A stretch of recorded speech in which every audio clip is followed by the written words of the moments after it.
Good morning 8th class student. Adarsh senior secondary school Khaishergarh की online class में आपका most welcome. आज का हमारा विषय है हमारे अतीत, क्लास 8 लेसन नंबर 4, आदिवासी, दिकू और एक स्वर्ण युग की कल्पना। तो ये लेसन नंबर 4 है हमारा। आज हम इसके क्वेश्चन करने जा रहे हैं। रीडिंग हमने पहले कर ली थी, आज हम इसके कर रहे हैं क्वेश्चन। पहले हम इसका क्वेश्चन नंबर कर रहे हैं 4।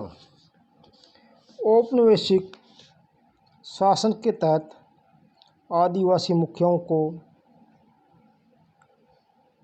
उनकी ताकत के अंदर क्या क्या बदलाव आए थे। तो आज हम ये क्वेश्चन कर रहे हैं। क्वेश्चन नंबर 4 का आंसर बनता है आदिवासी मुखियाओं का क्या हुआ, इसमें से बनेगा। इसका आंसर यहाँ से बनेगा, अंग्रेज़ों के आने से पहले बहुत सारे इलाकों में आदिवासियों के मुखियाओं का महत्वपूर्ण स्थान होता था। उनके पास औरों से ज़्यादा आर्थिक ताकत होती थी और वे अपने इलाके पर नियंत्रण रखते थे। कई जगह उनकी अपनी पुलिस होती थी और वे ज़मीन एवं वन प्रबंधन के स्थानीय नियम खुद बनाते थे। ब्रिटिश शासन के तहत आदिवासी मुखियाओं के कामकाज और अधिकार काफ़ी बदल गए थे। उन्हें कई गांवों पर ज़मीन का मालिकाना तो मिला रहा, लेकिन उनकी शासकीय शक्तियाँ छिन गई और उन्हें ब्रिटिश अधिकारियों द्वारा बनाए गए नियमों को मानने के लिए बाध्य कर दिया गया। उन्हें अंग्रेज़ों को नजराना देना पड़ता था और अंग्रेज़ों के प्रतिनिधि की हैसियत से अपने समूहों को अनुशासन में रखना होता था। पहले उनके पास जो ताकत थी वह नहीं रही। वे परंपरागत कामों को करने से लाचार हो गए थे। तो ये था हमारा 4th प्रश्न का आंसर। आगे करेंगे हम क्वेश्चन नंबर 3। थर्ड क्वेश्चन है हमारा,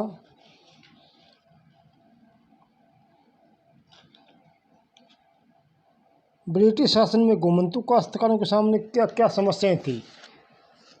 जो घुमंतू काश्तकार थे उनके सामने क्या क्या समस्याएं थी। तो अब पहले नंबर पे आती है, इसका आंसर बनेगा व्यापार की समस्या। जो घुमंतू काश्तकार थे उनके सामने सबसे पहले व्यापार की समस्या आई थी। 19वीं शताब्दी के दौरान जनजातीय समूह पाया कि व्यापारी और महाजन जंगलों में जल्दी आने लगे हैं। वे वन उपज खरीदने, नगद कर्जा देने और आदिवासियों को मजदूरी पर रखने के लिए आ रहे थे। इन सारे बदलावों से क्या क्या असर पड़ने वाले हैं, यह आदिवासियों को समझने में कुछ समय लगा था। ये था, यानी पहले उनके सामने समस्या थी व्यापार की।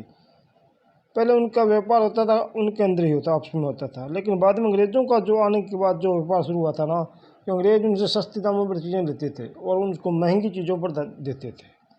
ठीक है ना। दूसरे नंबर पे समस्या आती है काम की तलाश। काम की तलाश से घर से दूर जाने वाले आदिवासियों की दशा तो और भी खराब हो गई थी। 19वीं सदी के आखिर से ही चाय बागान फैलने लगे थे। खनन उद्योग भी एक महत्वपूर्ण उद्योग बन गया था। असम के चाय बागानों और झारखंड की कोयला खानों में काम करने के लिए आदिवासियों को बड़ी संख्या में भर्ती किया गया था। इन लोगों को ठेकेदारों के मार्फत भर्ती किया जाता था। ये ठेकेदार न केवल उनसे बहुत कम वेतन देते थे, बल्कि उन्हें वापस घर भी नहीं लौटने देते थे। ये था थर्ड क्वेश्चन के पार्ट 2 थे। नंबर 1 व्यापार की समस्या थी, दूसरा था काम की तलाश की, ये थी। आगे आता है क्वेश्चन नंबर 6 आता है बिरसा मुंडा। बिरसा की कल्पना में स्वर्णयुग किस तरह का था? क्वेश्चन नंबर 6 इसका कर रहे हैं हम। तो ये क्वेश्चन है बिरसा मुंडा का कि बिरसा मुंडा का जन्म 1870 के दशक में मध्य में हुआ था। उनके पिता गरीब थे। बिरसा का बचपन भेड़ बकरियां चराते, बांसुरी बजाते और स्थानीय अखाड़ों में नाचते गाते बीतता था। गरीबी से लाचार बिरसा के पिता को काम की तलाश में जगह जगह भटकना पड़ता था। लड़कपन में ही बिरसा ने अतीत में हुए मुंडा विद्रोहों की कहानियाँ सुन ली थी।